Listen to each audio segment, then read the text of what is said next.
بسم اللہ الرحمن الرحیم، السلام علیکم۔ میرا نام ڈاکٹر احمد اعجاز ہے اور میں سمل اومی کلینک سے بات سے آپ سے مخاطب ہوں۔ آج ہم بات کریں گے کہ کسی انسان کے اگر سونگ کی چلی جائے تو پھر کون سی دوا ایسی ہے جو اس کو لا سکتی ہے۔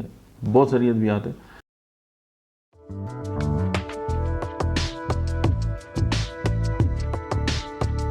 لیکن یہ کہ اس میں کمال یہ ہے کہ کوئی بھی ایسا کام جو مطلب نارمل حالت میں نہیں ہوتا تو یہ دوا جو ہے اس کو واپس لے کے آتی ہے۔ اب سونگنے کی چلی گئی ہے، اب ظاہر ہے یہ اس کو دوبارہ لانا ہے تو سلیشیا آپ استعمال کریں گے 12x میں۔ اچھا، کسی انسان کے پاؤں کا پسینہ دب گیا اس کو لانا ہے سلیشیا۔ اچھا، ایون کہ جو نارمل جو روٹین ہے اس سے ہٹ کے اگر کوئی کام ہو رہا ہے تو آپ کی پہلی دعا جو ہے وہ بایوکیمک کی جو ہے وہ سلیشیا ہونی چاہیے۔ ایون کسی انسان کے اندر جو ہے وہ ذہن کے اندر جو ہے نا وہ نیگیٹو خیالات ہیں، سلیشیا دیں وہ ختم ہو جائیں گے۔ اب کوئی انسان جو ہے وہ ہر وقت جو ہے وہ شبانی خیالات اس کے اندر آتے ہیں اور دماغ سے لڑکیاں نکلتی نہیں ہیں، آپ سلیشیا دیں اس کا ذہن پاک ہو جائے گا۔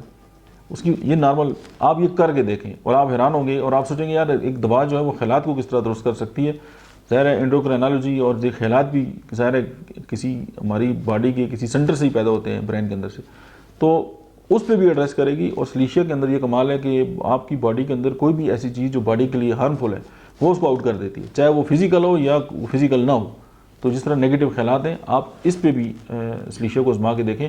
لیکن بات ہو رہی تھی کہ اگر سونگنے کیس چلی جائے، ایون کووڈ کے بعد بھی چلی جائے، لیکن جو لنگس کے پیشنٹ ہیں جن کے پھیپھڑے وغیرہ کمزور ہیں، سلیشیا کو جو ہے وہ بڑے طریقے سے استعمال کریں اور اپنے جو قریب ترین ڈاکٹر ہے اس سے ضرور جو ہے وہ رابطہ کریں۔ لیکن ٹیوبرکلوسس کے پیشنٹ جو ہیں اس سے دوری رہے تو بہتر ہے۔ Thank you very much.